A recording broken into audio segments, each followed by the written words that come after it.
I chose to answer her the way I always had, not with anger, not with accusation, just something that would keep the air smooth. Of course, I texted back, I want her to be happy too. The message from my mother had arrived between patients. I was still wearing a white coat, still carrying the soft fatigue that comes from speaking gently to frighten people all morning. Your sister needs a perfect wedding, we're using your college money. It was phrased as logistics, a decision already made. I stared at it for a long time before replying, not because of the money, because of the familiarity. I was 32 years old. I had finished at Harvard Medical School without debt. I had filed to software patents during undergrad, clinical data systems that now quietly ran in more hospitals than my parents had ever visited. The royalties had paid my tuition before they could even finish explaining why they had to prioritize. They still thought I was the practical one, the self-sufficient one, the one who didn't need as much. My sister needed things. That was the family story. She needed encouragement, she needed reassurance. She needed second chances. I needed to understand. I learned to understand very well. The venue called 3 days later. Hello, Dr. Ralph. We're confirming the transfer for the wedding deposit. We were told it would be coming from your trust account. I was sitting at my kitchen table, laptop open, the city dim beyond the glass. My trust account, I asked. Yes, ma'am. Your mother indicated you'd be covering the balance. Her tone was polite, professional, not accusatory, just procedural. There was a pause while she checked something. I'm afraid we haven't received funds yet. The contract requires payment by Friday to hold the date. Friday. Authority has a sound. It's not loud, it's structured, it comes in the language of contracts and deadlines.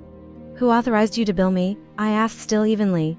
Another pause, papers shuffling. Well, your mother signed as the primary contact, but she listed you as financial guarantor. I let that sit between us. There is no trust account, I said, and I didn't authorize any payment. Silence on her end. The kind that signals recalculation. In that case, she said carefully, we less than lines need the guarantor to sign directly and remit payment. Otherwise, the reservation will be released. Released, I thanked her and hung up. For a few minutes, I sat very still, not furious, not even surprised, just aware. All these years, the assumption had been that I would absorb impact, tuition repairs, emotional fallout. Now, apparently chandeliers and imported punies. My phone rang before dinner. Why is the venue saying there's no transfer? My mother demanded, not angry yet confused. I never agreed to pay them, I said, but it's your college fund, we saved that for you.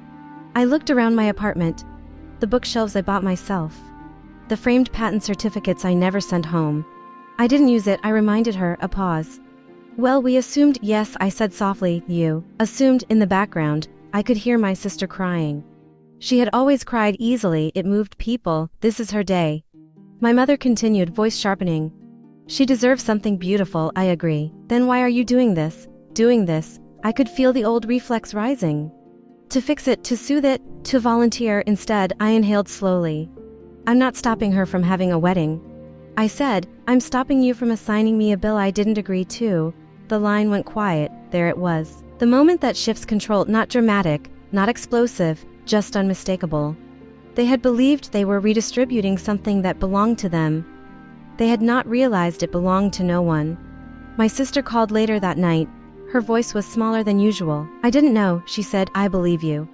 You make so much more than us, it just felt logical. Logical, I can contribute, I told her.